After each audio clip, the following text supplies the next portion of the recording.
Oke, terima kasih. Selamat siang, Hadi. Selamat siang juga, sahabat Lingkar Madani. Apa kabar nih, teman-teman semuanya?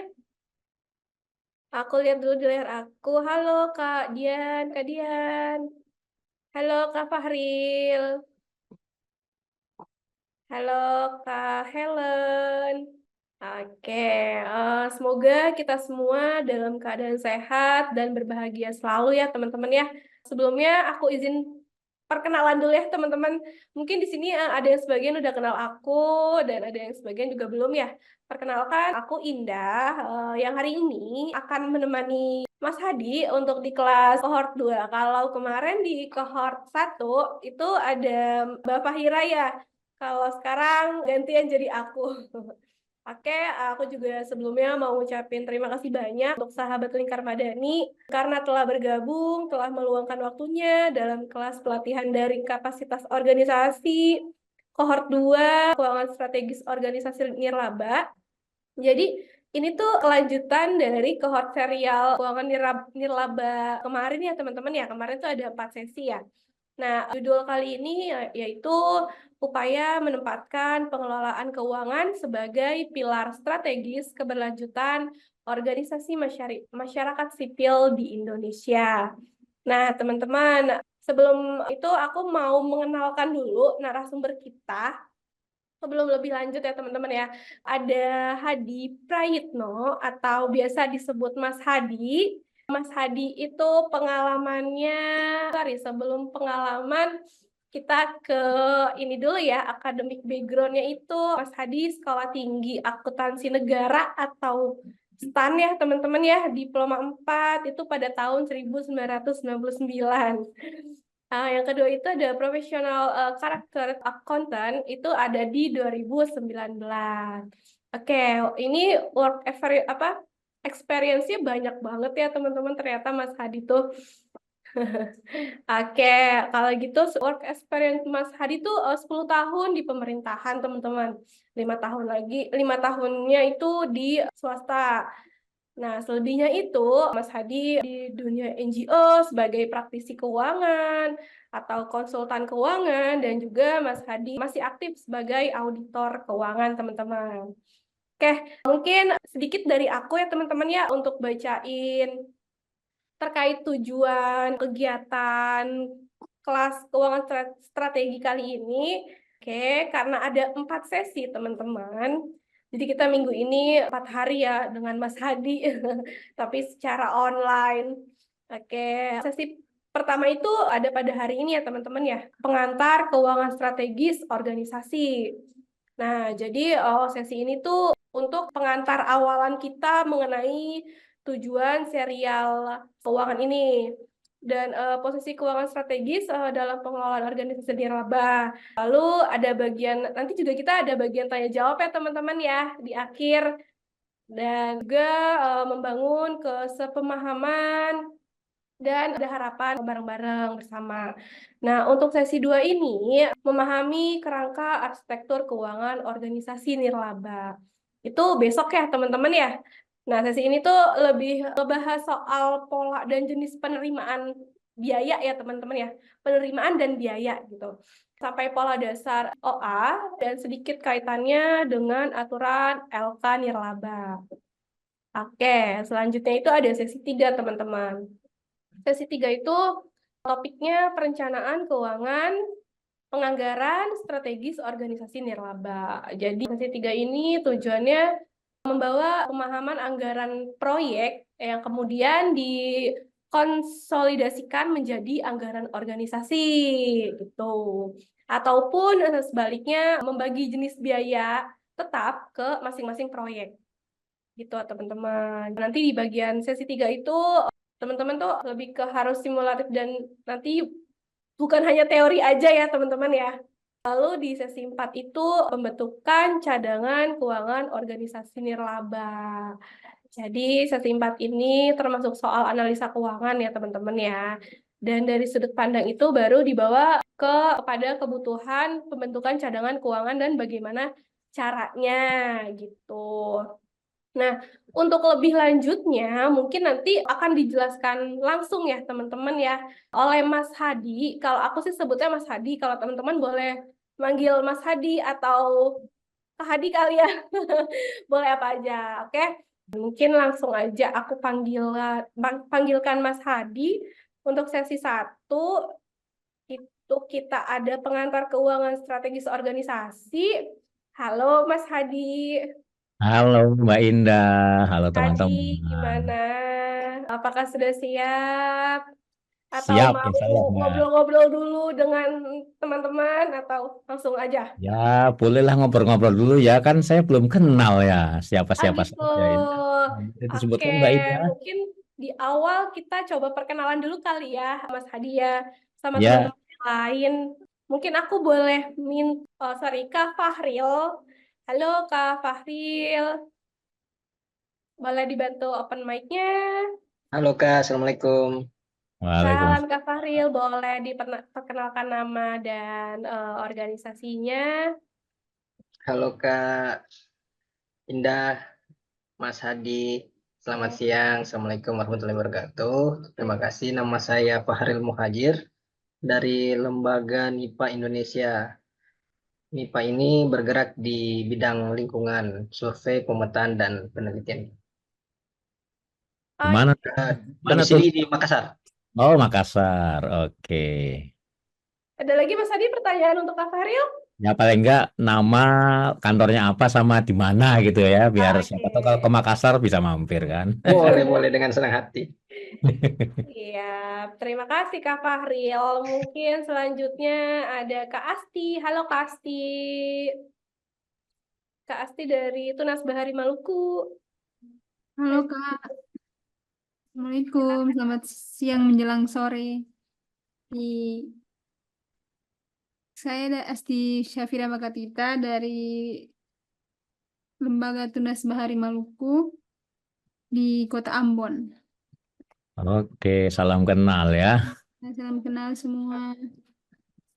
Oke, terima kasih Kak Asti. Mungkin selanjutnya ada Kak Diar Eka Julia Sari dari Pupuk. Silakan Kak Diar.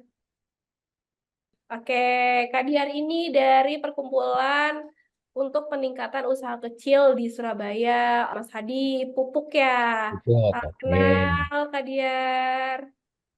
Oke, terima kasih. Next, mungkin ada Kak Grace Sumbre dari Manokwari, Papua. Halo, Kak. Oke, Halo Kak, silakan. selamat sore. Sore. Perkenalkan, saya Grace Ronsombre, staf keuangan dari Manokwari, Papua. Posisi saya sekarang ada di Manokwari, Papua Barat. Teman-teman semuanya, kita mulai aja ya pemaparan hari ini oleh Mas Hadi. Silakan, Mas Hadi. Ya, baik. Terima kasih Mbak Indah atas waktunya. Salam kenal buat teman-teman ya. Senang sekali siang ini menjelang sore untuk daerah kawasan timur Indonesia ya. Saya bisa hadir di pelatihan keuangan secara online ini untuk mendiskusikan tentang keuangan strategis. Tapi hari ini kita lebih bicara mengantar saja karena materinya akan lebih dalam lagi di sesi-sesi berikutnya gitu ya teman-teman ya. Kalau kita bicara keuangan strategis ini sebenarnya ini kebetulan ini pesertanya banyak orang keuangannya kan ya. Jadi mestinya nyambung ya kalau saya bicara keuangan ya. Jadi kalau bicara keuangan itu kan kita apa namanya banyak kenal beberapa istilah gitu ya. Yang paling sering kita kenali ya sifatnya keuangan ini sebagai semacam transaksi keuangan gitu ya. Yang paling sering kan kalau kita sebagai orang keuangan yang mengerjakan proyek-proyek ini lebih banyak ngurusin transaksi keuangan gitu ya. Karena lebih pada transaksi aliran dana masuk dan aliran dana keluar gitu ya. Tapi kemudian lebih lanjut dari itu, nggak sekedar hanya transaksi keluar masuk uang, kemudian catat mencatat gitu ya.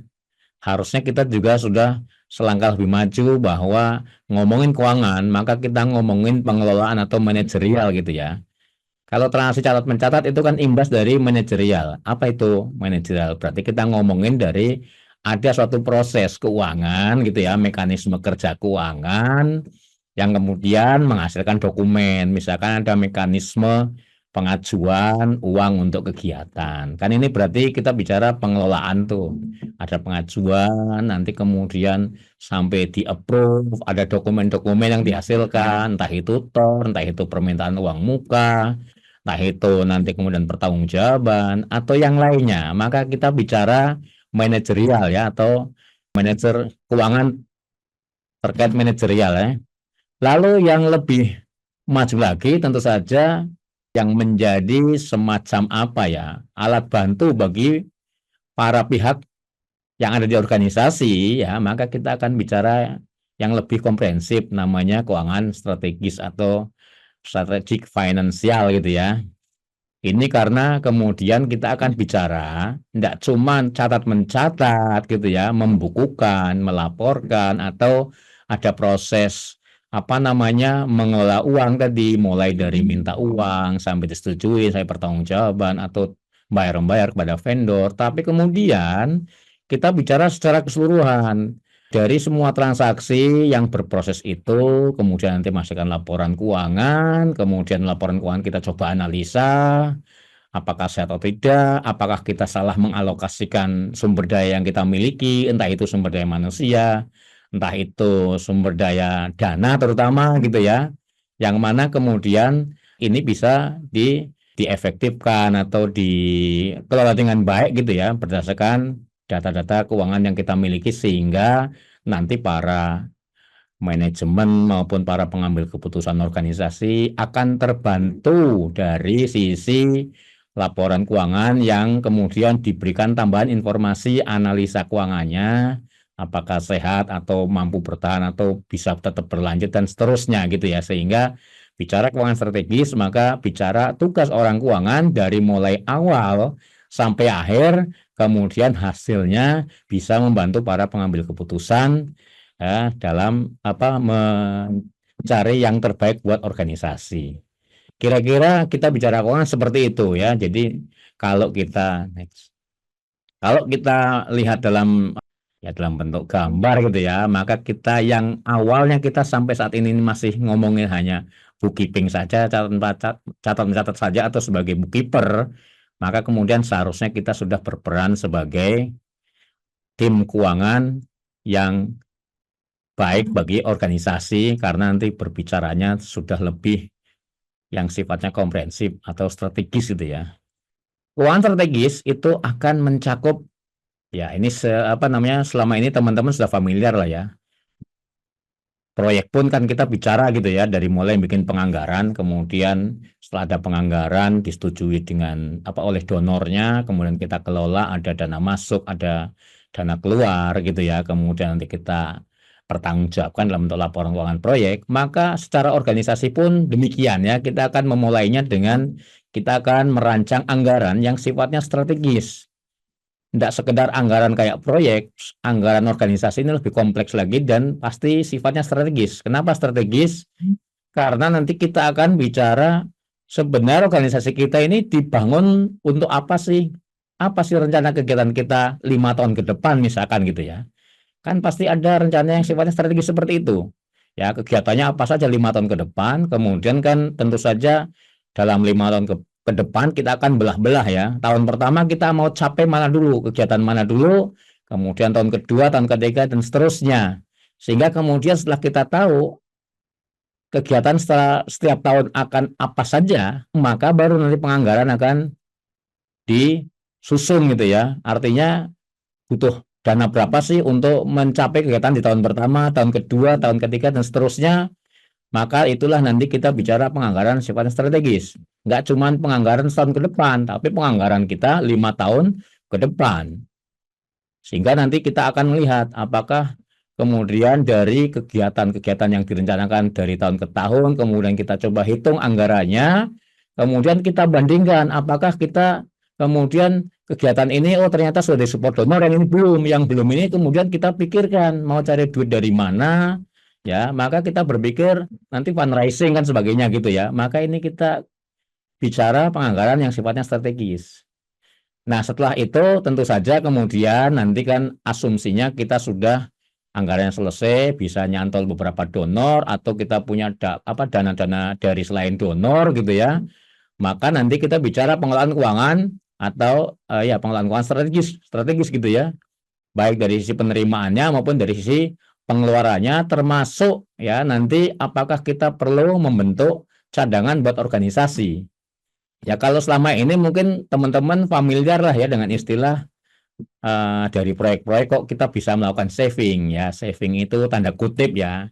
Saving tanda kutip, tapi bahasa keuangan strategis, saving itu ibaratnya seperti kita mencoba membentuk suatu cadangan di mana nanti suatu saat kalau donor-donor lagi berhenti atau tidak ada, organisasi tetap berlanjut dari dana-dana yang bisa dihimpun dari tanda kutip saving, atau bahasa yang lebih pas adalah kita bisa melakukan fundraising ya. Itu bicara nanti keuangan strategisnya gitu ya.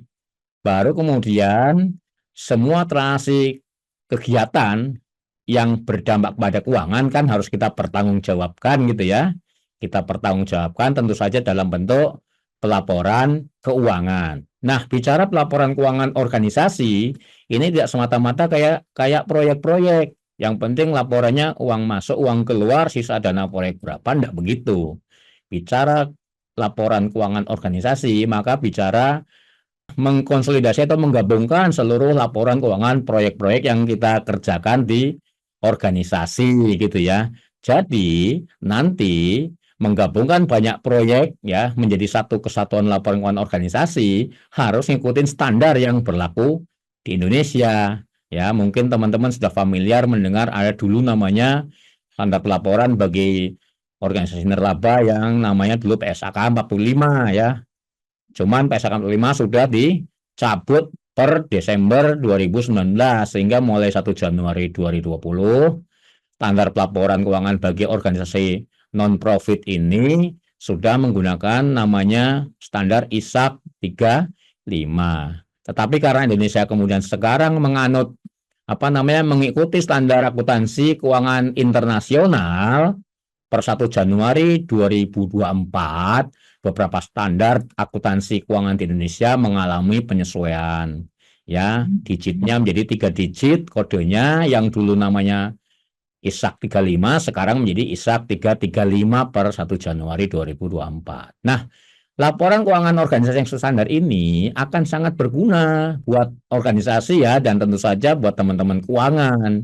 Kenapa? Karena gini, kalau kita nyusun laporan keuangan sesuai dengan standar ya, laporan keuangan organisasi, maka siapapun pihak eksternal yang ingin melihat kondisi keuangan organisasi cukup kasih format laporan keuangan organisasi yang sesuai standar. Dan juga dengan melaporkan keuangan sesuai standar organisasi ya, maka nanti memudahkan kita juga untuk melakukan analisa terhadap laporan keuangan untuk bisa tahu apakah secara laporan keuangan organisasi kita ini sehat atau tidak ya. Coba bayangkan kalau laporan keuangan organisasi ini formatnya beda-beda antar organisasi non-profit gitu ya.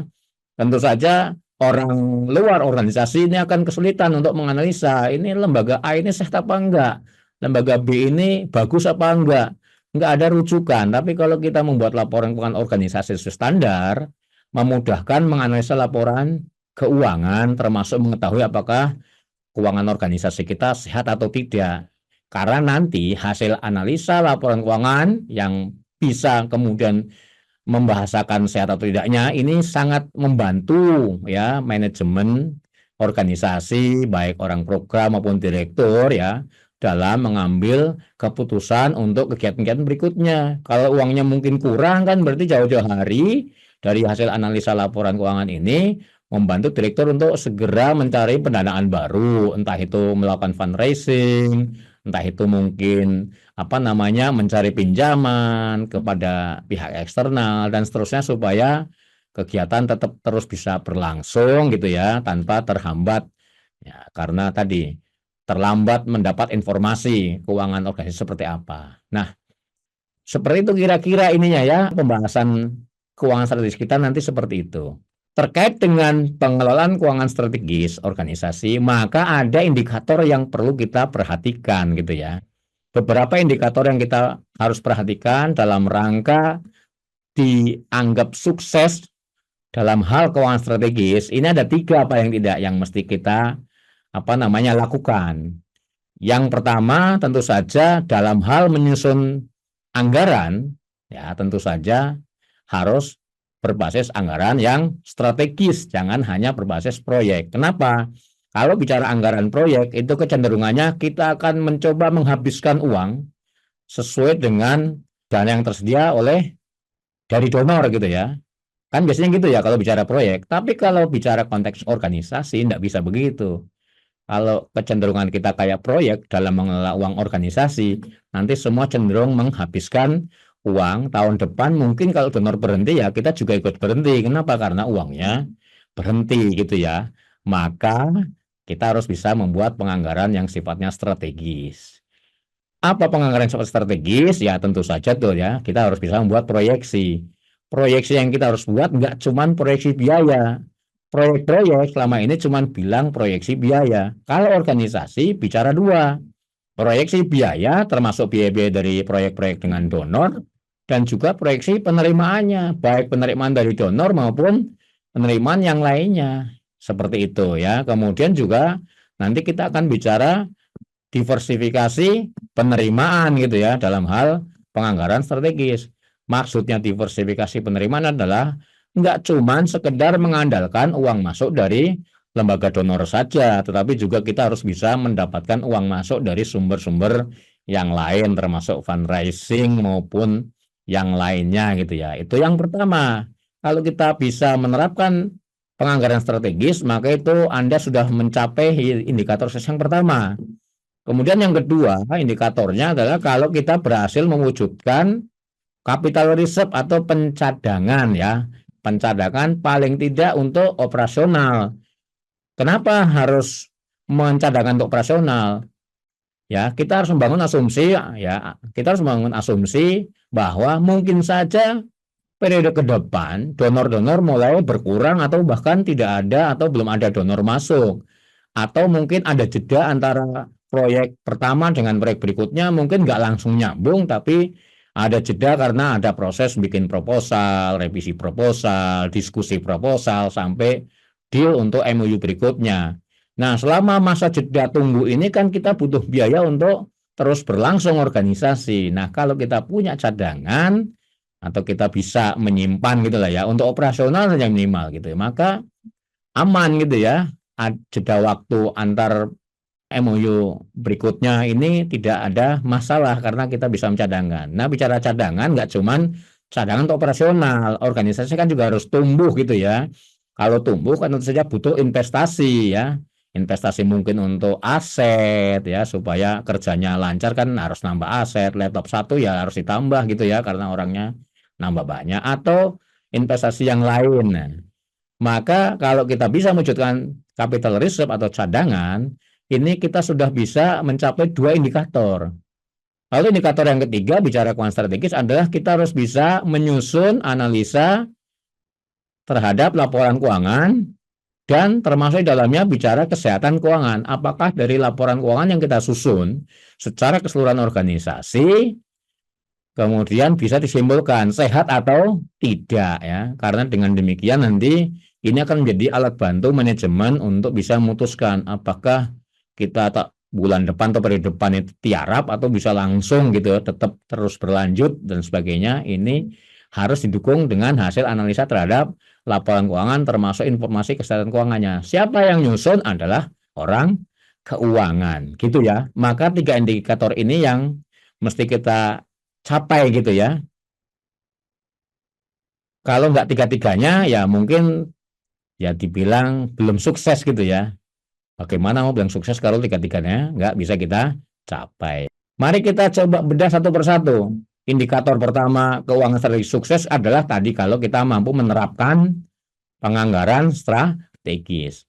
Nah, penganggaran strategis sendiri pun harus ada indikator suksesnya. Bagaimana Anda bisa dibilang membuat anggaran yang strategis, ya berhasil membuat anggaran strategis. maka 3 hal ini juga harus diperhatikan gitu ya. Kembali lagi bicara penganggaran, maka tidak hanya bicara anggaran biaya. Tapi kemudian kalau Anda bisa menyusun semua kebutuhan kegiatan lembaga, kegiatan organisasi, baik yang sifatnya program maupun operasional, kan kita akan tahu nih butuh uang berapa dalam tahun depan atau beberapa tahun ke depan. Nah, kalau sudah dapat angka itu, maka Anda harus bicara diversifikasi, akan dapat uang dari mana. Dari mananya ini kan berarti Anda tahu bahwa Anda sudah punya potensial penerimaan dari MOU dengan beberapa donor yang masih berjalan, ya. Kemudian yang kegiatan-kegiatan yang sudah kita anggarkan yang baru, yang belum ada donornya, itu kita harus pikirkan akan dapat uang dari mana. Nah, ini kita bicara diversifikasi. Kalau kita bisa mencapai ini, mencoba membreakdown semua kebutuhan anggaran biaya organisasi, itu akan didapat uangnya dari mana, maka Anda sudah bisa dibilang bisa memenuhi indikator sukses anggaran strategis yang pertama. Kemudian yang kedua adalah Anda harus bisa membuat proyeksi keuangan, ya. Kalau tadi kita sudah bisa membuat anggaran biaya setahun 2 tahun ke depan, kemudian anggaran biaya setahun saja misalkan, kemudian kita belah-belah menjadi kebutuhan anggaran biaya bulanan, gitu ya, maka kita juga harus membuat proyeksi keuangan secara keseluruhan. Penerimaannya pun demikian. Penerimaan, kita punya anggaran penerimaan setahun ke depan, RP sekian, dari donor sekian, dari fundraising sekian, maka anggaran penerimaan ini juga harus kita belah-belah per bulan, kira-kira akan masuk berapa tiap bulannya, sehingga nanti kita bisa lakukan proyeksi apakah bulan Januari uang masuk dengan uang keluarnya lebih banyak uang masuk, ya. Kalau lebih banyak uang masuk bagus ya, untuk bulan Februarinya kita punya dana yang tersedia. Tapi kalau ternyata uang masuknya di Januari tidak ada, sementara kita punya kebutuhan anggaran biaya di Januari sekian rupiah, kan berarti ada potensi tidak bisa kita capai itu anggaran biaya di bulan Januari. Kenapa? Uangnya secara proyeksi nggak ada yang masuk. Nah, ini kan juga bisa menjadi bahan bagi manajemen atau teman-teman program dan direktur untuk mikirin, waduh, Januari ternyata uang masuknya belum ada, tapi secara anggaran biaya, timeline program ada nih beberapa kegiatan di Januari. Maka ini harus dipikirkan apakah digeser, apakah ditunda dulu kegiatannya, atau bahkan mungkin nyari pinjaman misalkan. Nah, ini kan kita bicara proyeksi keuangan. Nah, kalau Anda mampu membuat ini, melakukan ini, proyeksi keuangan ini, maka berarti Anda sudah bisa mencapai 2 indikator, diversifikasi penerimaan dan proyeksi keuangan. Indikator yang ketiga, ini dalam tulisan bahasa gaulnya don't starve your organization. Gampangannya gini, ya, bahasa starve itu adalah kayak kelaparan atau kerakusan. Maksudnya gini nih, kalau Anda memang punya kegiatan, rencana kegiatan, ya, tahun ini saya punya banyak kegiatan ABCDE, nggak apa-apa, masukkan semua kegiatan yang memang dibutuhkan organisasi pada periode tahun pertama. Lalu kita akan hitung kebutuhan uangnya gitu ya. Artinya jangan ada kegiatan dikurangi. Kita harus pastikan bahwa semua kegiatan yang dibutuhkan akan kita laksanakan dan kita hitung biayanya. Ya. Lalu baru kemudian kita pikirkan uangnya dari mana. Kalau tadi kondisinya ketemu bahwa uangnya kayaknya nggak cukup. Nah, baru dipikirkan, kalau bisa mikirinya jangan buang mangkas anggaran biayanya, tapi justru dipikirkan sumber dananya akan dicari dari mana. Karena logikanya gini, taruhlah misalkan tahun ini Anda menganggarkan kegiatan sama operasional gitu ya. Asumsi tidak ada donor, maka tetap butuh anggaran biaya operasional gitu ya. Maka kira-kira setahun ke depan anggaran biaya operasional Anda berapa? Kalau anggaran biaya operasional Anda setahun ke depan sekian, tapi kemudian kita tidak punya potensi uang masuk dari mana, kan jangan kemudian Anda mangkasin biaya-biaya yang diajukan. Misalkan mangkas, orang program nggak usah digaji misalkan gitu ya, atau internet karena terlalu gede budgetnya, maka nggak usah pakai internet. Nah, ini kan tuh kurang tepat ya, kira-kira gitu ya. Artinya Anda memang butuh itu, Anda butuh biaya itu, gitu ya. Jangan dipangkas kegiatan yang sifatnya tentang kebutuhan, tapi coba pikirkan penerimaannya dari mana. Kira-kira seperti itu. Maka tiga ini kalau Anda bisa lakukan, Anda boleh dibilang sukses dalam membuat anggaran. Ya, berikutnya, nah indikator kedua tadi keuangan strategis adalah Anda mampu mewujudkan cadangan gitu ya.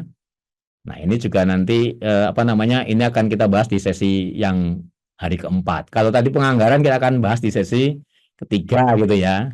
Nah, mewujudkan cadangan ini tadi ada dua minimal yang bisa kita coba lakukan gitu ya. Mencadangkan itu yang pertama untuk kepentingan operasional atau operating reserve gitu ya, cadangan operasional. Yang kedua, kalau masih ada sisa uang setelah kita mencadangkan operasional, maka kita mikirkan namanya change capital atau cadangan pengembangan. Pengen nambah aset, pengen investasi deposito, pengen nyimpen dana abadi, atau pengen bangun kantor. Maka kita bicara kalau kita mampu mencadangkan untuk operasional beberapa bulan ke depan atau setahun ke depan dan uangnya masih sisa-sisa, maka kita bicara cadangan yang kedua ya untuk pengembangan. Nah, cadangan kira-kira arahnya ke situ saja supaya apa?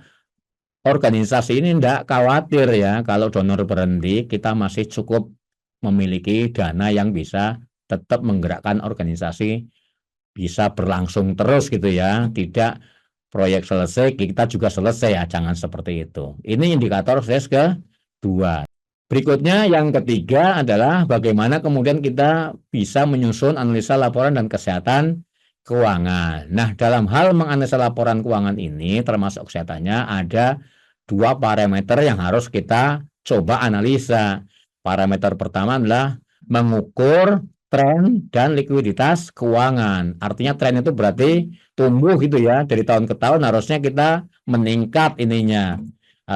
Secara keuangan kita meningkat gitu ya, maupun secara kegiatan juga meningkat trennya. Kemudian kalau organisasi kita punya kegiatan fundraising, kita juga harus bisa mengukur apakah dana yang kita miliki ini liquid atau tidak. Maksudnya liquid atau tidak adalah gini, misalkan kita punya usaha atau fundraising, kan biasanya untuk melakukan fundraising kita butuh biaya-biaya ya. Sangat mungkin kita meminjam tadi contohnya ya. Contoh tadi anggaran biayanya gede tapi penerimaannya kurang, maka kita minjam kan. Maka kalau minjam bisa jadi gini, kira-kira nanti kalau besok-besok ditagih pinjamannya, apakah dana kita cukup tersedia untuk bayar seluruh pinjaman. Nah, itu makanya kita bicara analisa likuiditas, apakah organisasi kita liquid atau tidak. Yang kedua adalah parameter untuk mengukur kesehatan keuangan. Nah, di dalam mengukur kesehatan keuangan ini nanti akan ada beberapa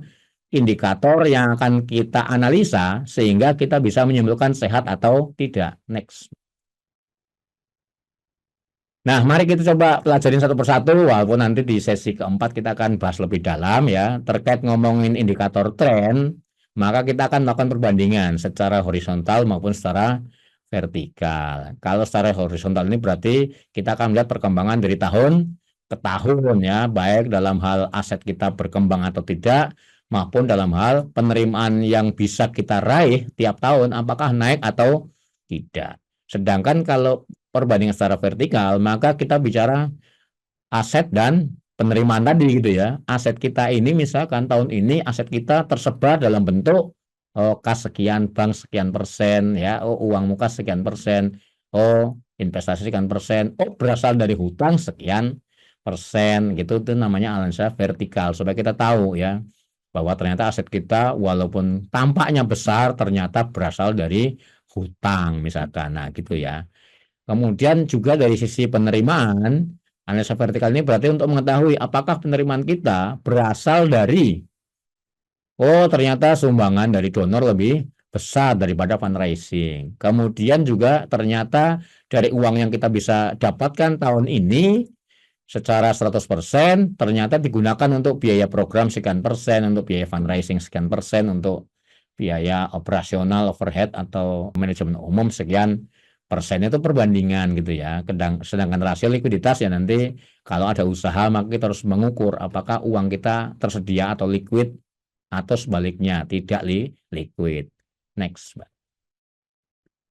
Nah, untuk indikator keuangan, untuk indikator kesehatan keuangan yang akan kita ukur ada 6 indikator. Maka kita akan bisa kalau hasilnya itu untuk 6 indikator ini hasilnya aman, maka boleh dibilang keuangan organisasi ini akan sehat gitu ya. Nah, ini dalam hal kalau laporan keuangan proyek nggak bisa kita analisa ini gitu ya. Sehat atau tidak. Kenapa proyek nggak sehat ini analisa sehat apa enggak? Karena proyek itu cenderungnya dapat uang dari donor masuk sekian ya harus dihabisin. Bagaimana kita bicara keberlanjutan gitu ya. Proyek kan pasti harus dihabisin. Kalau nggak dihabisin tahun depan mungkin donornya mikir, uang dikasih 1 miliar aja nggak mampu ngabisin, ngapain saya kasih 2 miliar tahun depan misalkan. Ini kan beda ya. Pendekatan proyek, pendekatan ngabisin. Kalau pendekatan lembaga adalah bagaimana kita mengelola dengan optimal gitu ya. Nah, 6 indikator ini apa saja?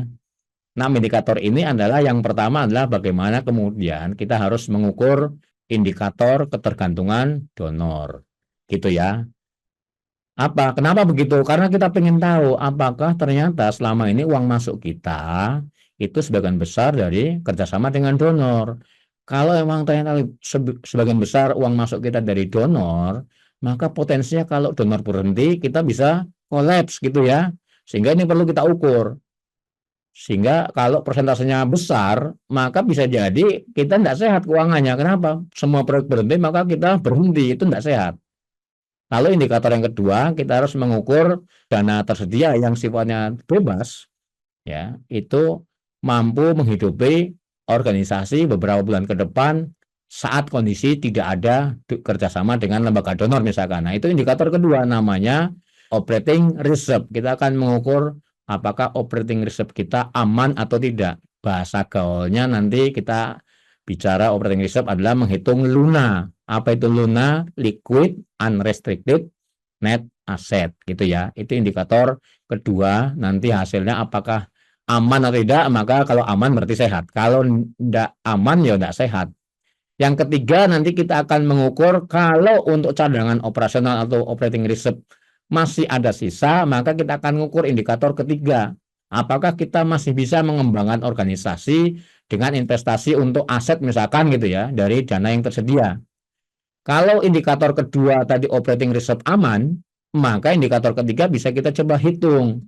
Apakah kita bisa mencadangkan untuk pengembangan organisasi. Kalau masih bisa aman, maka sehat organisasi dari indikator ketiga.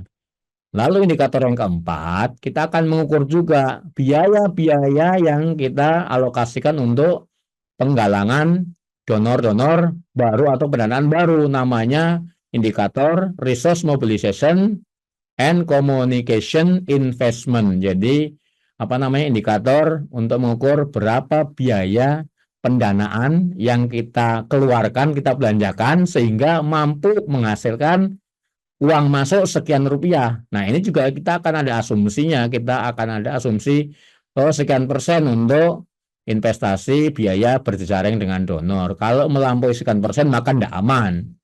Kalau terlalu kecil juga tidak aman gitu ya. Jadi ada titik yang lebih pas bicara aman. Misalkan gini, gampangannya gini. Anda itu kan pasti punya biaya-biaya yang harus dikeluarkan untuk bisa berkomunikasi dengan donor-donor atau kandidat donor gitu ya. Nah, kita harus alokasikan kira-kira amannya di berapa persen biaya ini yang kita alokasikan. Misalkan anggaplah di 20% gitu ya akan aman. Maka kalau di atas 20% nggak aman, di bawah 20% juga nggak aman. Kenapa demikian? Misalkan nih ya, berjaring dengan donor, misalkan kita ketemu dengan calon donor, maka kita akan ngajak ketemuan dong tentu saja ya. Nah, misalkan Anda berhemat nih, misalkan karena uang organisasi kecil, padahal di asumsinya kan dia harus kisaran 20% ya. Ngajak makan donor. Calon donor diajak makan berhemat di warteg misalkan gitu ya, yang ya biayanya nggak banyak. Kira-kira apakah akan ada peluang kita dapat dana dari donor tersebut, kira-kira gitu ya. Ini kan tadi persentasenya kalau di warteg kan karena murah gitu ya mungkin ya. maka biayanya kan terlalu kecil. Kira-kira apakah kita punya potensi uang masuk? Kan mungkin kecil potensinya gitu ya. Akan beda kalau yang kita ajak makan donor ini makan ke restoran misalkan gitu ya. Nah, mungkin potensinya besar, tapi jangan sampai kemudian boros di atas 20%. Jadi nanti itu harus diukur lah gitu ya. Nah, ini indikator yang keempat, mengukur biaya yang kita alokasikan untuk berjaring dengan donor mampu menghasilkan uang berapa persen. Ini kan kita akan hitung dari laporan keuangan, sehat atau tidak. Yang kelima adalah indikator berkaitan dengan apakah kita juga mengalokasikan biaya-biaya untuk operasional yang mendukung program-program. Nah, ini juga nanti kita akan bicara akan aman, sehat di kisaran sekian persen. Kalau operasional lebih dari misalkan 30% atau sangat kecil di bawah 30%, ini juga tidak sehat. Jadi kita akan cari titik di mana biaya operasional itu akan menjadi sehat. Ya, artinya apa? Persentase biaya operasional terhadap total biaya. Kalau tadi berbicara dengan donor, biaya fundraising atau penggalangan atau biaya berjaring dengan donor nanti ada namanya ya, di standar kita bicara namanya biaya pendanaan. Kalau biaya pendanaan kemudian diadu dengan hasil income-nya itu persentasenya masuk, ya berarti aman. Demikian juga indikator kelima. Lalu ada indikator keenam yang mesti kita juga bisa coba analisa gitu terkait dengan budget varian indikator. Ini mirip BVE-nya project-project dengan donor gitu ya. Jadi BVE juga berlaku buat organisasi gitu ya. Semakin kita bisa merealisasikan apa yang sudah kita anggarkan, maka semakin baik indikatornya gitu ya. Ya kalau proyek kan semakin kita mampu menyerap biayanya semakin baik.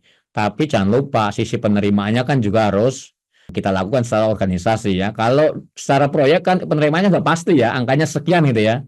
Kita deal dengan donor 1 miliar kan kita akan dapat beberapa termin yang totalnya 1 miliar. Penerimaan sudah pasti. Dan biayanya kan akan kita usahakan terserap habis gitu ya.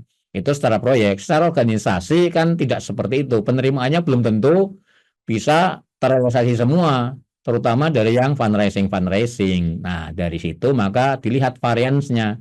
Apakah penerimaannya, realisasinya jauh dari target yang kita tetapkan. Nah, ini 6 indikator yang paling tidak bisa kita coba analisa sehingga kita bisa menyimpulkan apakah organisasi kita ini sehat atau tidak. Nah, ini kira-kira yang nanti akan kita bahas ya. Terkait indikator ini nanti kita akan bahas di materi sesi keempat atau hari keempat gitu ya. Bicara analisa kesehatan keuangan sekaligus pembentukan cadangan. Dan tadi sebelumnya pengaruh strategis juga akan kita bahas di hari ketiga nanti bagaimana kita membuat perencanaan anggaran yang kemudian mendiversifikasi penerimaannya dan juga membuat proyeksi keuangannya sehingga kita tahu apakah kita bisa memenuhi semua yang kita anggarkan di dalam seluruh kegiatan organisasi. Kira-kira demikian pengantar keuangan strategis yang bisa saya sampaikan. Silahkan Mbak Indah kalau ada pertanyaan segala macam bisa dibacakan atau peserta yang mau tanya langsung bisa sesuai aturan main tadi. Silahkan, saya kembalikan ke Mbak Indah. Baik, terima kasih banyak Mas Hadi atas paparan pengantar keuangan strategi hari ini. Teman-teman, selanjutnya kita buka sesi diskusi. Mungkin aku akan bacakan dulu ya Mas Hadi yang ada di chat box boleh. ini. Baru ada satu orang dari Kak Asti Makatita, Tunas Bahari, Maluku. Apakah semua indikator harus terpenuhi untuk dikatakan apakah semua indikator harus terpenuhi untuk dikatakan sukses dalam keuangan strategis? Jika hanya 2 dari 3 atau 1 dari 3, apakah tergolong tidak sukses? Ya, terima kasih pertanyaan yang bagus gitu ya. Ya artinya gini, kalau tadi saya bilang itu kan indikator minimal itu ya. Minimal 3 bisa terpenuhi, maka gue dibilang kita sukses. Tapi kalau 3-3-nya nggak terpenuhi, kita lihat dari 2 saja, apakah bisa kita simpulkan gitu ya. Ya misalkan nih contoh keuangan strategis kan tadi 3 indikator ya, bisa menerapkan penganggaran yang strategis, kemudian bisa mewujudkan pencadangan reserve itu ya, operating reserve. Yang ketiga kan bisa membuat analisa yang membantu para manajemen untuk bisa mengambil keputusan. Asumsi analisa belum bisa kita lakukan. Kira-kira boleh dibilang sukses enggak kita? Ya saya bilang belum sukses. Kenapa? Orang program maupun pimpinan tidak dapat informasi apapun dari tim keuangan dalam pengambilan keputusan. Bisa jadi keputusannya mungkin melenceng atau salah gitu ya. Maka kalau terjadi demikian, artinya orang keuangan belum bisa dibilang sukses. Kenapa? Laporan keuangan yang Anda susun belum bunyi apa-apa. Gitu ya kira-kira. Atau sebaliknya gini, yang bisa kita capai dua ya, penganggaran strategis dapat, kemudian analisa keuangan bisa terbit, tapi belum mampu mencadangkan. Kan saya juga bingung mau bilang sukses, asumsi tahun depan semua donor berhenti, atau proyek satu ke proyek berikutnya, MOU satu ke MOU berikutnya, ada jeda waktu donor mungkin lebih dari 3 bulan. Kan nyusun proposal itu kan kemudian nggak tiba-tiba langsung disetujui donor gitu ya, butuh waktu mungkin sekian bulan untuk diskusi bolak-balik sementara kita nggak bisa membuat, nggak punya pencadangan misalkan. Ini kan juga bisa jadi organisasi mungkin agak goyah sedikit karena dananya nggak cukup atau nggak punya. Nah kan ini berarti kita nggak bisa menginformasikan apapun gitu ya karena menghitung cadangan nggak dapat misalkan. Atau mungkin yang kita capai anggaran strategis belum kita bisa susun, tapi kita bisa punya pencadangan maupun kita bisa melakukan analisa. Ya juga demikian juga nanti tanpa ada apa sih ya. Jadi jawabannya adalah kalau salah satu tidak terpenuhi, maka boleh jadi kita belum sukses 100% lah gitu ya. Masih berapa persennya gitu belum terpenuhi semua. Gitu Mbak Indah menjawab pertanyaan tadi.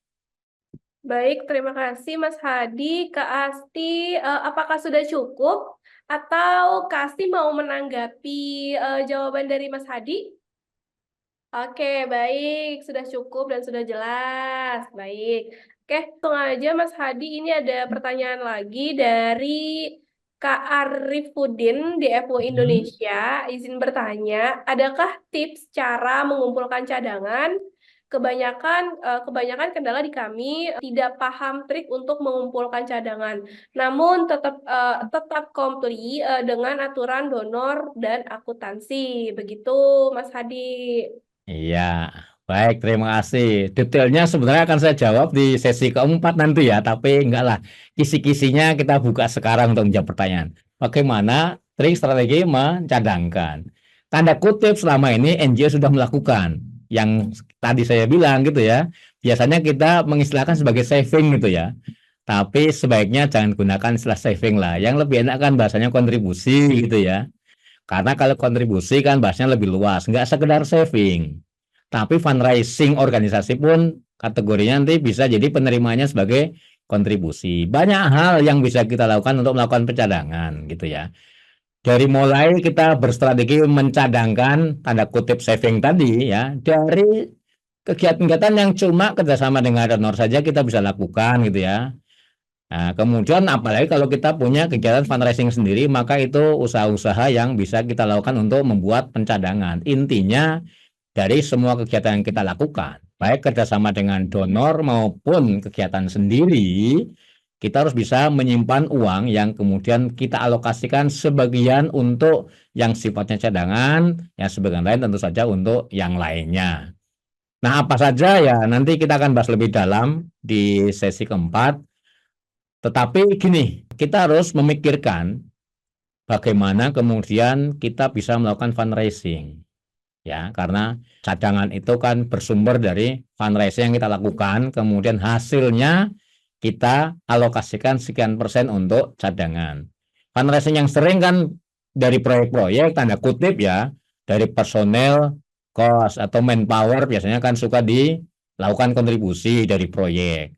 Tapi kontribusi dari manpower ini kan juga dengan cara lain ya, seperti misalkan orang di organisasi ini kan expert semua gitu ya, bisa jadi nanti kemudian diberdayakan menjadi narasumber expert di mana-mana yang kemudian atas keahliannya ini kemudian menerima semacam bayaran atau fee, maka fee ini biasanya akan dialokasikan sebagian untuk si orangnya, sebagian untuk kontribusikan ke organisasi. Ini kan juga salah satu kemudian setelah ada dana masuk kita alokasikan beberapa persennya untuk cadangan gitu ya. Atau mungkin dari kalau kita baru kerjasama dengan donor-donor saja, ya kita mencoba memaksimalkan dana-dana yang disetujui donor untuk biaya, tapi kemudian dari situ kita menghasilkan uang gitu ya. Misalkan contoh yang ini gampang adalah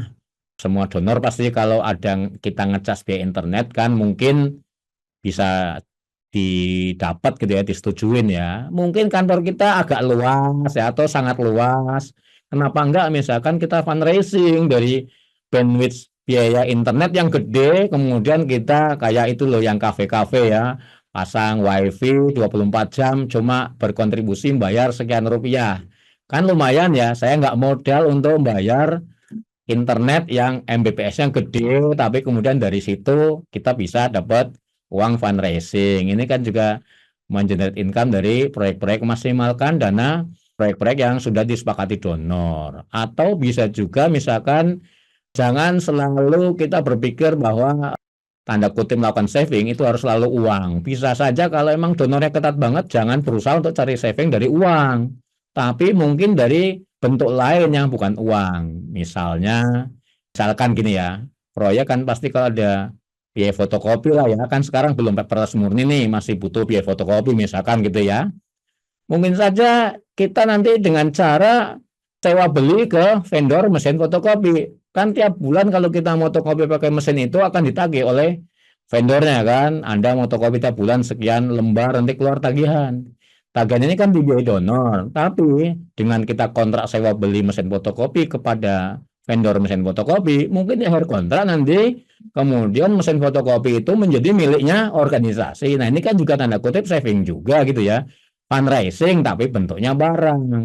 Kira-kira seperti itu, tapi lebih detailnya panjang lebar kayaknya nanti kita bahas di sesi keempat saja Mbak Indah ya. Baik. Mas Arif ya, mudah-mudahan terjawab ya. Mantap, Pak. Terima kasih. Ah, Mas Arif DFW, terima kasih ya ketemu di sini. Mas Arief mungkin mau menanggapi? Sudah tadi, Pak. Oke, baik. Nanti. Terima kasih, Mas Arief. Mungkin selanjutnya kita buka sesi diskusi lagi ya, teman-teman ya. Jika ada yang ingin bertanya, kami persilakan. Iya betul Mbak, karena kan keuangan strategis ini kan pilar buat organisasi nih ya kan. Anda Ya, semakin mampu melakukan pengelolaan keuangan yang sifatnya strategis, ini kan organisasi akan bisa berlangsung terus gitu ya. Ya kan, punya ketahanan ya. keuangan yang baik atau bisa terus berlanjut tanpa harus bergantung dengan donor. Saya kira teman-teman banyak ini Mbak keahliannya untuk itu ya. Tanda kutip Ya. saving aja udah dari dulu gitu ya. Cuman kan sekarang kita harus arahkan yang lebih legal saja karena donor-donor kan sudah anti dengan bahasa saving tuh. Kan kira-kira gitu ya Mbak ya. Halo Kak Fahril. Halo Silakan Kak, Kak Fahril. udah bosan dia. Ya, ada dua sih pertanyaan sebenarnya yang saya mau tanyakan terkait ke 20% yang tadi sempat saya dengar ke ajak makan donor 20%. Tapi konsepnya ini Mas sedekah. Gimana kalau misalnya kita menggunakan anggaran keuangan untuk sedekah? Atau contoh kasusnya ke penanggapan bencana alam misalnya. Itu. Yang kedua itu terkait fundraising. Lembaga saya ini ada istilahnya rental alat survei. Ya. Kalau misalnya di rental seperti itu, apakah itu tetap masuk dalam bentuk fundraising dalam peningkat? Tapi kan sebenarnya rental alat selam ini kita peruntukan kepada mahasiswa-mahasiswa penelitian yang kan khawatirnya itu akan menjadi lembaga profit karena mengambil keuntungan dari situ. Oke. Gitu aja sih. Ya, Mas. baik. Makasih Mas Fahril pertanyaannya gitu ya. Kalau tadi yang pertama biaya-biaya yang sifatnya sedekah gitu ya, atau emang emergency response, kan ini apa namanya tentu saja itu bagian dari bagaimana Anda mengelola pengeluaran-pengeluaran organisasi gitu ya. Jangan sampai memang kemudian biaya-biaya yang kita kucurkan ke sana lebih besar, nanti malah alokasi untuk kegiatan yang pokok dari organisasi tidak bisa dipenuhi, apalagi kegiatan-kegiatan yang kerjasama dengan donor gitu ya, kan itu nanti jadi tidak terserap gitu. Nah, itu harus pintar mengaturnya saja, karena itu nanti berkaitan dengan indikator kesehatan keuangan yang kelima, bagaimana kita bisa mengukur berapa persen biaya yang kita keluarkan untuk operasional gitu ya, sehingga tetap dinyatakan sehat.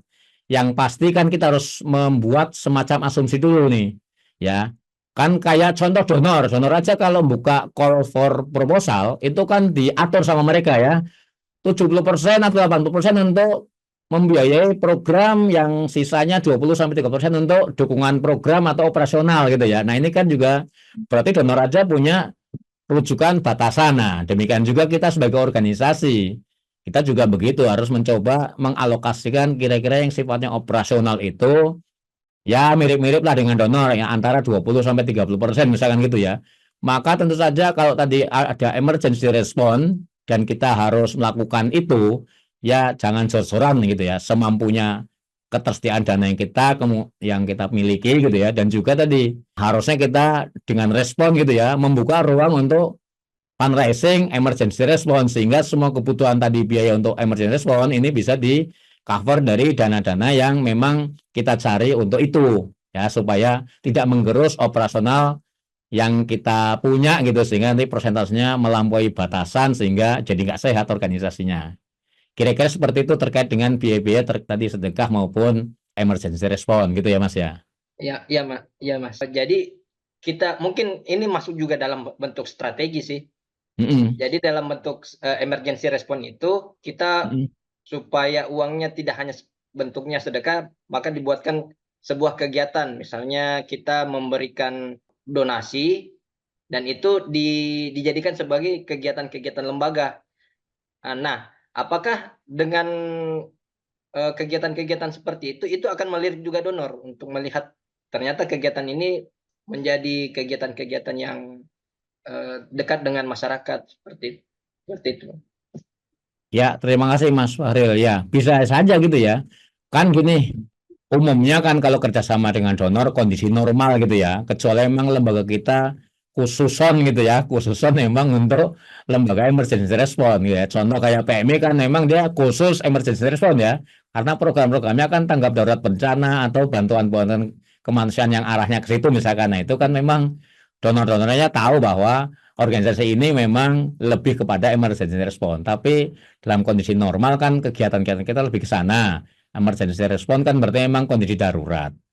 Maka dalam Anda menyusun anggaran strategis, Anda harus dari awal bisa menganggarkan nanti kira-kira tahun ini asumsi nggak ada bencana, tapi kan kita harus mengalokasikan ya anggaran untuk itu sekian.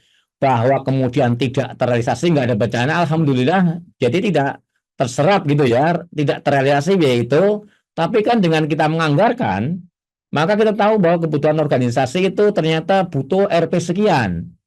Karena butuh RP sekian kan nanti organisasi akan memikirkan, saya harus cari pendanaan-pendanaan yang bisa mengcover seluruh anggaran biaya termasuk anggaran untuk emergency response. Paling enggak gini, kita ngejar penerimaannya ada supaya bisa dapat maksimal semua anggaran terpenuhi. Ya, uang masuknya kan kira-kira berarti akan dapat gitu ya. Tapi kemudian karena nggak ada bencana kan nggak kita realisasi. Maka kita punya dana tersedia gitu ya. Yang ini kemudian tahun depan karena kita punya dana luang, kita coba alokasikan sekian persen simpen sebagai cadangan. Sisanya kita pakai untuk operasional. Tapi tetap harus dianggarkan ada kegiatan yang sifatnya emergency response, walaupun organisasi kita bukan organisasi yang khususon untuk itu gitu ya. Harus seperti itu Mas. Sehingga seluruh manajemen organisasi terpacu bagaimana kemudian seluruh anggaran biaya bisa dicarikan sumber pendanaannya.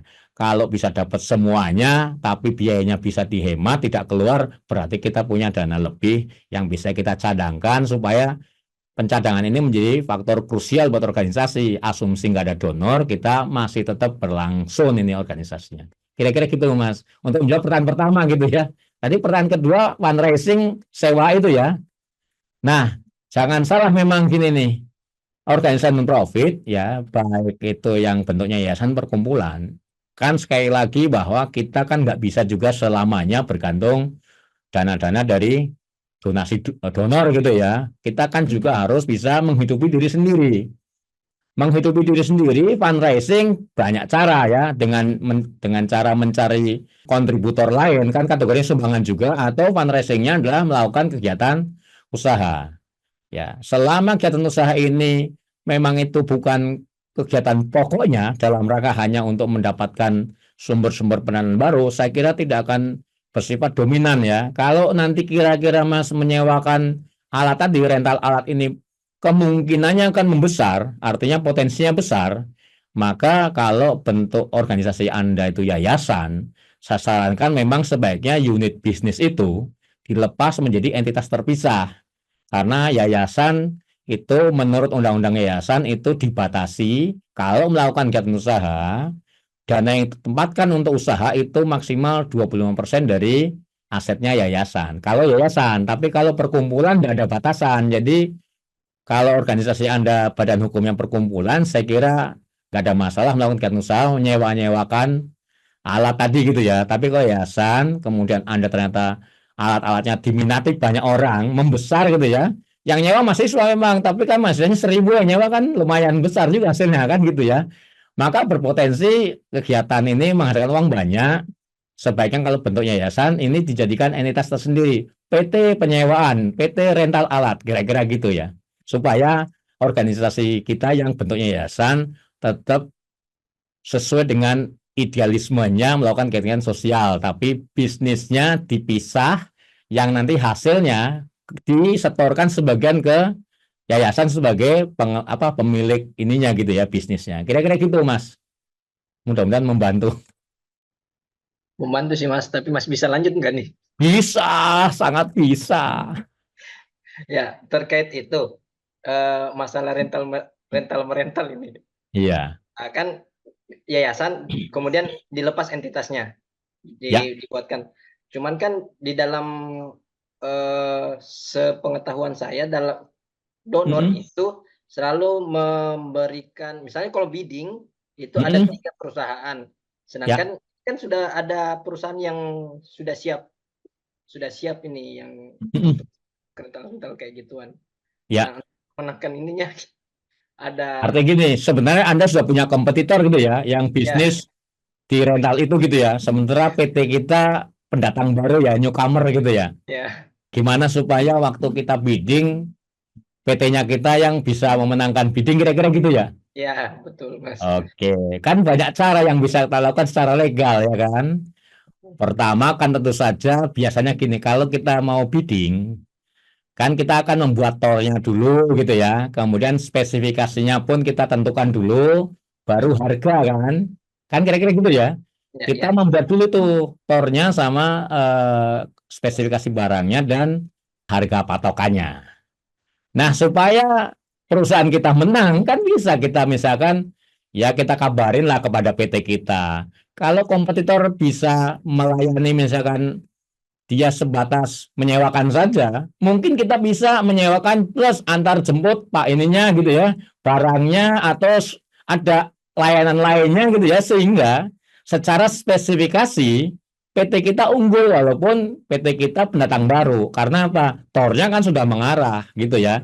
Sudah artinya mengarah bahwa ternyata PT-nya kita ini lebih dari sekedar dibutuhkan dalam spek maupun tor. Kan secara logika masuk gitu ya. Ya kira-kira gitu, berstrateginya gitu ya, tapi kan tetap legal. Kenapa? Kan tetap dibidding dengan lembaga lain, PT lain gitu ya. Speknya pun sama, indikator untuk menilai siapa pemenangnya toh ada di dalam itu, tor maupun spesifikasi. Apalagi kita memberikan tambahan nilai lebih yang tidak diberikan oleh kompetitor kita. Ya sah-sah saja kalau kemudian kita memenangkan PT-nya yang kita punya. Kira-kira gitu Mas, berstrategi saja. makasih Mas. Siap, Mas Ari. Oke, gitu Mbak Indah. Terima kasih banyak Kak Fahril. Halo Kak Irawan. Kak Irawan ini dari LPPM ya? Kak Irawan? Ya, halo Kak. Oke, silakan Kak, sharing-sharing aja. Kita sharing-sharing santai aja sama Mas Hadi. Mungkin sedikit saja Kak kalau dari saya. Kebetulan kan kita kemarin baru selesai audit laporan lembaga nih Pak, mulai dari program sampai dengan proyek. Terus kita juga kemarin sudah diberikan tentang informasi tentang PSK, PSAK. yang ya PSK itu Pak, P45. Iya. Nah, jadi pertanyaan saya mungkin Pak, cara bagaimana cara mengimplementasikan laporan PSK yang hasil diaudit menjadi Mm-mm. sebuah laporan nirlaba laba rugi Pak. Ya. Mungkin itu aja Pak. Baik, terima kasih pertanyaan bagus ya. Gini, betul ya. Auditornya mengaudit laporan keuangan organisasi itu berarti ya. Karena laporan keuangan organisasi kan berarti menyajikan seluruh laporan keuangan proyek-proyek yang dikerjakan organisasi dalam satu periode 1 tahun buku gitu ya.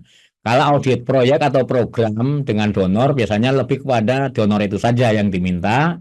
Tapi kalau audit keuangan lembaga, maka laporan keuangan lembaga itu akan menginformasikan seluruh kegiatan dan keuangan proyek-proyek yang dikerjakan oleh lembaga tersebut pada 1 tahun buku. Nah, kalau auditnya adalah keuangan lembaga, maka auditor harus melihat apakah laporan keuangan yang disajikan oleh lembaga tersebut sudah sesuai dengan standar laporan keuangan di organisasi nirlaba di Indonesia yang dulu tadi saya sebut bahwa memakai PSAK 45. Sekarang PSAK 45 sudah dicabut sejak tahun 2019 sehingga mulai tahun 2020 format laporan keuangan organisasi non-profit di Indonesia itu mengikuti namanya standar ISAK 35 atau sekarang ISAK 335, Mas Irawan ya. Nah, laporan standar Indonesia ini ya itu ditujukan untuk laporan keuangan secara organisasi, bukan proyek. Kalau proyek akan ngikutin bagaimana permintaan donornya. Kalau donor nggak ngasih format, maka seperti biasa aja kita normal gitu ya, laporan ke proyek-proyek itu. Tapi kalau konteksnya organisasi, maka laporan keuangannya harus mengikuti format standar Indonesia. Nah, untuk itu memang gini, kalau Mas Irawan dengan ini tim keuangannya itu menyusun laporan keuangannya berbasis Excel, ya maka Excelnya tolong di format laporannya dimodifikasi ya, format laporan keuangannya dimodifikasi supaya sesuai standar. Apa sih laporan keuangan yang harus dibuat supaya sesuai dengan PSAK 45 atau sekarang ISAK 35? Yang pertama ada namanya laporan posisi keuangan atau orang bisnis namanya laporan neraca atau balance sheet. Itu yang pertama. Yang kedua, laporan namanya laporan aktivitas yang sekarang berubah menjadi laporan penghasilan komprehensif. Kalau organisasi bisnis namanya laporan laba rugi ya. Nah, itu kan formatnya berbeda. Nanti ada laporan yang ketiga namanya laporan perubahan aset net buat non-profit, laporan perubahan ekuitas buat bisnis. Nah, ini berbeda. Nanti kita akan bahas di materi yang bicara analisa laporan keuangan hari keempat, Mas, lebih detail apa saja laporan yang akan dianalisa ya. Maka itu laporan yang sesuai standar organisasi. Jadi, kalau pakai Excel maka kita siapkan template laporan keuangan sesuai PSAK 45 atau ISAK 35. Kalau pakai software ya tentu saja carilah software yang sudah pakai PSAK 45 atau ISAK 35. Umumnya software yang di pasaran itu masih formatnya tidak sesuai dengan PSAK 45 atau ISAK 35, sehingga kita masih harus kerja keras lagi. Dari software itu harus bisa diekspor ke Excel, nanti Excelnya dimodifikasi supaya sesuai dengan PSAK 45 atau ISAK 35. Jadi seperti itu ya Mas Irawan ya. Itu standar itu konteksnya untuk laporan keuangan organisasi yang isinya menggabungkan semua laporan keuangan proyek-proyek yang dikerjakan oleh organisasi dalam 1 tahun pembukuan. Demikian mudah-mudahan bisa menjawab pertanyaan Mas Irawan. Terima Ya, kasih. jelas Pak. Oke, ya siap. Baik, terima kasih. Selanjutnya ada pertanyaan dari Kak Tantri. Saya izin Ya. bertanya, software apa yang mendekati ISAK 335? Oke, baik, terima kasih. Saya menjawab tapi bukan berarti saya promosi nih ya. Nanti kalau saya jawab dikira promosi. Jadi selama saya berinteraksi dengan teman-teman kalangan NGO, ini banyak software yang dipakai. Ada beberapa NGO yang pakai software karena donornya nyuruh. Contoh mungkin kalau Anda pernah bekerja sama dengan Asia Foundation dulu, maka Asia Foundation biasanya menggunakan software keuangan yang namanya QuickBook, ya kan, ada. Tapi QuickBook sendiri format laporannya belum sesuai standar di Indonesia, ya, masih sesuai standar bisnis. Atau mungkin ada dulu donor yang namanya apa, pakai software Mayop gitu ya. Nah, beberapa software ini masih format laporannya belum PSAK 45 atau ISAK 35. Saya baru ketemu software yang sudah sesuai PSAK 45 maupun ISAK 35 ini, yang softwarenya ini sifatnya offline gitu ya. Yang sifatnya offline itu namanya Sango, saya ketemu ya. Yang selain Sango masih belum PSAK 45 atau ISAK 35, sehingga kita masih harus kerja keras dari software tersebut diekspor ke Excel, baru dimodifikasi Excel laporannya supaya PSAK 45 maupun ISAK 35 bisa disajikan. Tapi kalau Sango sudah langsung. Nah, sekarang juga ada beberapa aplikasi keuangan yang sifatnya online gitu ya. Ini juga ada beberapa, tapi banyak yang belum ISAK 35 juga. Contoh kayak kan banyak tuh yang sekarang dijual ya. Ada Jurnal Mekari, ada Accurate Webbase, ada Zahir Webbase dan sebagainya, itu belum ISAK 35. Nah, sejauh ini yang aplikasi keuangan yang sifatnya apa sudah online pengoperasiannya, yang saya tahu nih baru aplikasi keuangan yang namanya Quill. Ya, ada lagi aplikasi keuangan yang apa ya? Tapi yang saya tahu sudah ISAK 35 banget ini baru Quill. Nah, kira-kira itu kalau pertanyaan tadi ya, tapi saya nggak promosi Sango atau Quill ya Mbak ya. Hanya menjelaskan saja saya baru ketemu itu. Demikian Mbak, seperti Mbak Tantri ya, mudah-mudahan menjawab. Kak Tantri, apakah sudah cukup atau mau menanggapi? Jika mau menanggapi. Sudah cukup. Oke, baik. Terima kasih Kak Tantri. Sudah cukup, Mbak. Terima kasih. Iya. Oh ya, saya mau melengkapi saja tadi ya terkait software ya. Kalau tadi yang saya bilang kayak Sango maupun Quill, itu lebih kepada accounting saja ya. Jadi tidak dari mulai ini apa namanya, kayak kalau di bisnis kan ada sistem ERP gitu ya. Software yang ERP ini sudah all in, itu udah satu paket utuh gitu ya. Nah, kalau software ERP ini biasanya itu tailor made atau buatan sesuai kebutuhan, belum mass product gitu ya. Nah, mudah-mudahan nanti ke depan ada ERP yang juga mass product tapi ISAK 35, mudah-mudahan begitu. Jadi yang sekarang saya tahu baru yang lebih kepada accounting base saja yang untuk ISAK 35 ininya aplikasinya, baik yang tadi offline itu Sango maupun yang online Quill. Nanti harapannya mudah-mudahan ada aplikasi online yang ERP dari mulai input anggaran oleh orang yang memang budget holder, kemudian nanti approval masuk notifikasi ke beberapa bagian keuangan sampai direktur sampai budget holder, kemudian langsung otomatis masuk ke modul accountingnya dan terbit ISAK 35. Nah, itu sistemnya yang namanya ERP, Enterprise Resource Planning. Mudah-mudahan ada ya ERP yang ISAK 335, harapannya begitu ya. Sampai saat ini belum ada pemainnya. Yang sudah ada setahu saya MSC tapi belum gitu ya, karena dia tailor made ya, yang mass product belum ada. Demikian Mbak Indah tambahan buat menjawab pertanyaan Mbak Tantri. Jadi ada 3 gitu ya, software offline, software online tapi dua-duanya accounting, yang belum ada ERP ISAK 335. Terima kasih Mbak Indah ini buat tambahan pemahaman teman-teman. Baik, terima kasih Mas Hadi. Ini ada pertanyaan dari Kak Ninang Oja, Japesda. Apakah kita akan dibagikan format sesuai standar ISAK 335? Ya, kalau memang teman-teman membutuhkan itu, saya bisa siapkan dalam bentuk format Excel, format kosongan, nanti itu bisa dijadikan alat bantu teman-teman yang mau membuat laporan keuangan organisasi berbasis ISAK 335. Nanti saya bisa siapkan Mbak Indah, kalau memang dibutuhkan banyak peserta, saya akan buatin Mbak. Demikian. Iya. Baik, selanjutnya Mas Hadi ada dari Kak Grace Ronsumbre dari Manokwari, Papua. Izin apabila di salah satu organisasi selama sekitar kurang lebih 3 bulan, misalnya belum mendapatkan pendonor, namun Mhm. aktivitas dalam organisasi tetap berjalan dan salari harus tetap diberikan. Tetapi savingan sudah tidak mencukupi. Apakah ada tips untuk mengatasi hal tersebut? Aduh, pertanyaannya berat juga ya.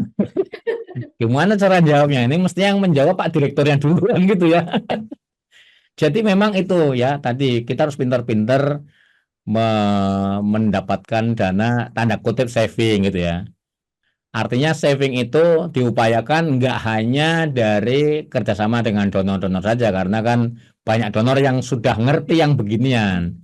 Artinya kita harus berusaha juga fundraising, selama proyek berlangsung, kita harus bisa melakukan fundraising di sana. Misalkan gini nih, sebelum bicara dana nggak ada ya, saya mau memberikan ilustrasi kepada Kak Gri ini gitu ya. Misalkan program kita kerjasama dengan NOR sekarang ini, misalkan isu programnya pemberdayaan misalkan gitu ya, pemberdayaan kepada masyarakat. Waktu kita bekerja berinteraksi dengan masyarakat, coba kita perhatikan ada nggak potensi yang bisa kita lakukan fundraising di sana. Mungkin kelompok dampingan kita misalkan, kok kebetulan kelompok petani misalkan gitu ya. Kira-kira petani ini menghasilkan apa selain menanam padi gitu ya. Oh, ternyata berkebun ya kan. Mungkin satu komunitas satu kampung ini berkebun menghasilkan misalkan apa produk apa ya? Tempe misalkan gitu ya. Selain bertani tapi satu kampung ini yang kita dampingin menghasilkan tempe misalkan gitu ya. Kan kita juga punya peluang nih. Mungkin kalau mereka sekampung jual tempe semua kan pasarnya mungkin di kampung sendiri terbatas gitu ya. Satu kampung penjual tempe yang beli siapa? Nah, misalkan gitu ya. Tentu saja kita melihat peluang. Wah, ini kalau gitu tempenya bagaimana kalau saya modalin dikit dari biaya program gitu ya. Tempenya kita beli.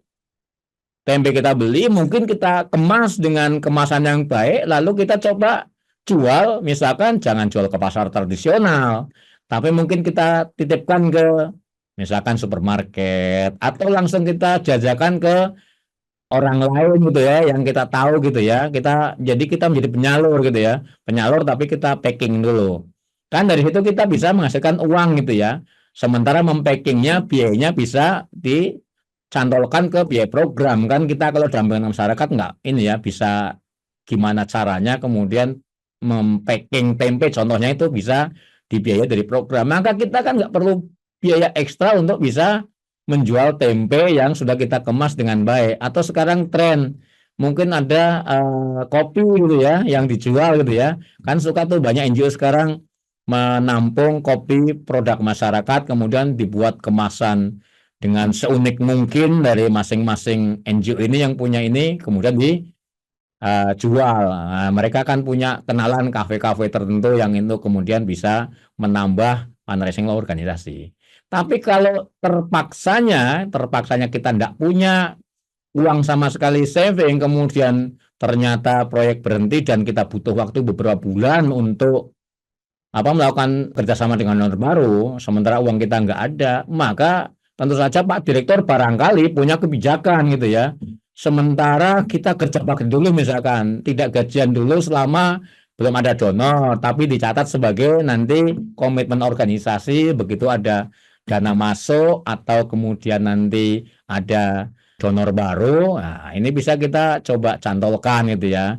Nah, kira-kira gitu. Atau mungkin ya terpaksa beberapa bagian kerja dari rumah supaya apa? Internet nggak usah bayar, listrik bisa nggak usah ini bayar di kantor karena apa? Semua kerja dari rumah, kantor listrik padam kan nggak ada biaya listrik misalkan gitu ya.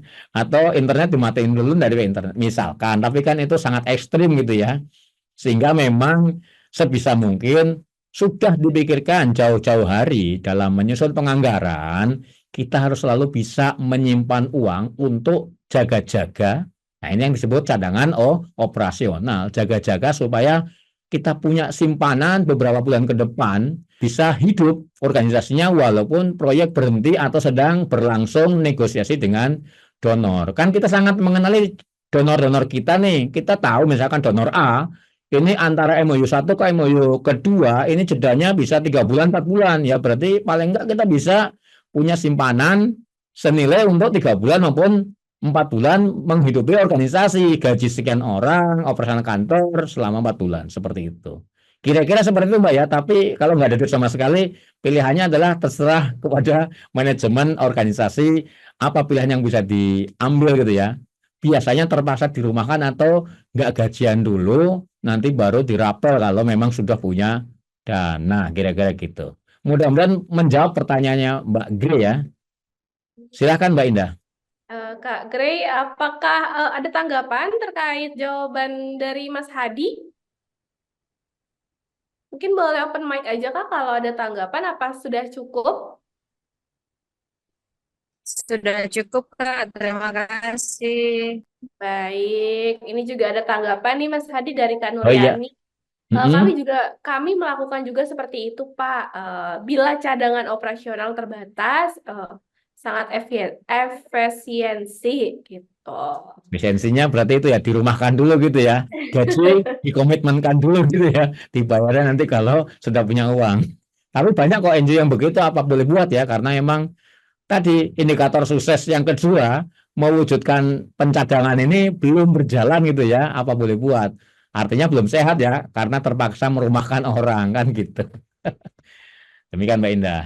Iya, baik lanjut mungkin satu atau dua pertanyaan lagi ya teman-teman ya. Dari mungkin aku coba Kak Indah Meisari dari Madani Berkelanjutan. Boleh silakan Kak dinyalain audionya. Mungkin mau sharing-sharing atau ada pertanyaan. Hai Mbak Indah. Hai Pak Hadi, sore Pak Hadi, sore juga Sore Mbak Mbak Indah, Indah. dengan nama yang sama. Salam kenal.